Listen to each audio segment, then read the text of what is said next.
আসসালামু আলাইকুম রহমতুল্লাহ, স্বাগত সবাইকে সেট ও ফাংশনের আরেকটি লেকচারে। আমরা বিগত লেকচারে দেখছিলাম সেট ও ফাংশন জিনিসটা কি এবং এটাকে আমরা কীভাবে প্রকাশ করতে পারি, এগুলো প্রকাশের পদ্ধতিসমূহ আমরা দেখছিলাম। আমরা এই লেকচারে দেখব রূপান্তর। ভাই আপনি এখানে রূপান্তর কোন থেকে আনলেন? রূপান্তর হচ্ছে তোমার তালিকা পদ্ধতি থেকে আমরা সেট গঠন পদ্ধতি যাব, সেট গঠন পদ্ধতি থেকে আবার তালিকা পদ্ধতি আসবো।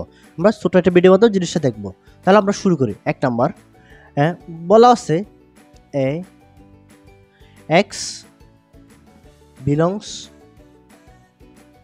এন স্বাভাবিক সংখ্যা সাজ দ্যাট, অথবা আমরা আরেকটু সহজভাবে জিনিসটাকে আরো লিখতে পারি। যেমন আমরা এত কিছু না লিখে আমরা একটু সহজভাবে লিখি এক্স সাজ দ্যাট এক্স 28 এর গুণনীয়ক। এখন আমাদেরকে বলা হলো এই জিনিসটা দেওয়া আছে, এটাকে আমরা কিসে নিব? তালিকা পদ্ধতিতে কনভার্ট করব। তালিকা পদ্ধতিতে নিয়ে যাও, ঠিক আছে? তাহলে আমরা শুরু করি। এখানে বলা হচ্ছে এক্স এমন একটা জিনিস বা এক্স এমন একটা জিনিস থাকবে যার মধ্যে কি থাকবে? 28-এর গুণনীয়কগুলো থাকবে। তাহলে আমরা আগে 28-এর গুণনীয়কগুলো বের করি।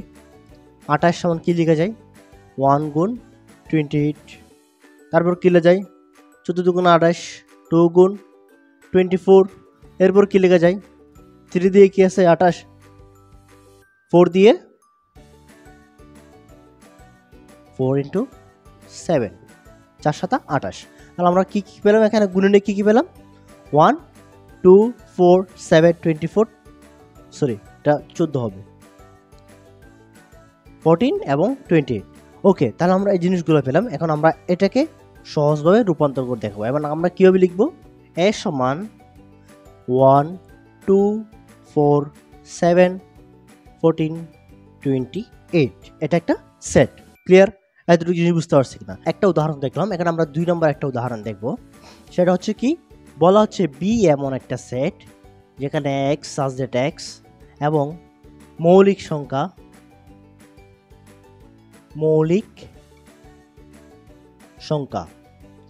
এবং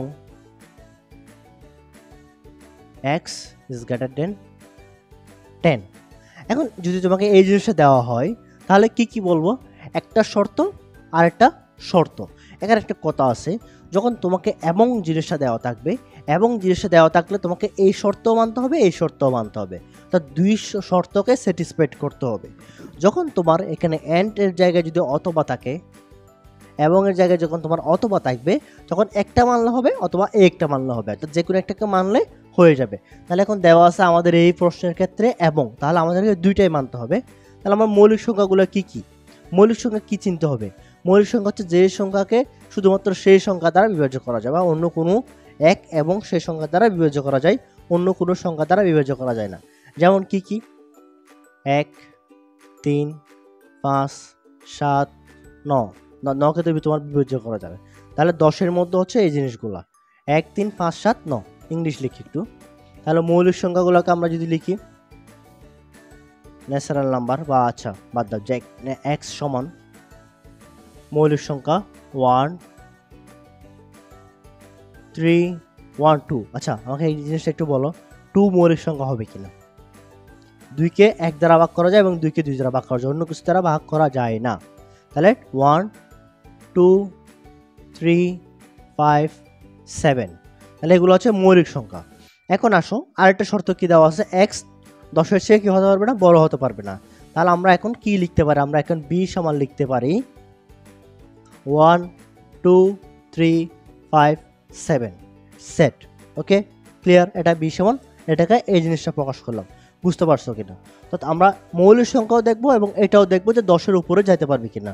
তোমার মনে করো তোমার মৌলিক সংখ্যা এখানে আরও আছে, 11 লিখতে পারি আমরা, তারপর তোমার 13 লিখতে পারি। তাহলে আমরা এই জিনিসগুলো এখানে এক্সিস্ট করবে কিনা? এক্সিস্ট করবে না। ঠিক আছে, বুঝতে পারছো? যদি ভালো লাগে তাহলে আমাদের সঙ্গে চলো। ধন্যবাদ।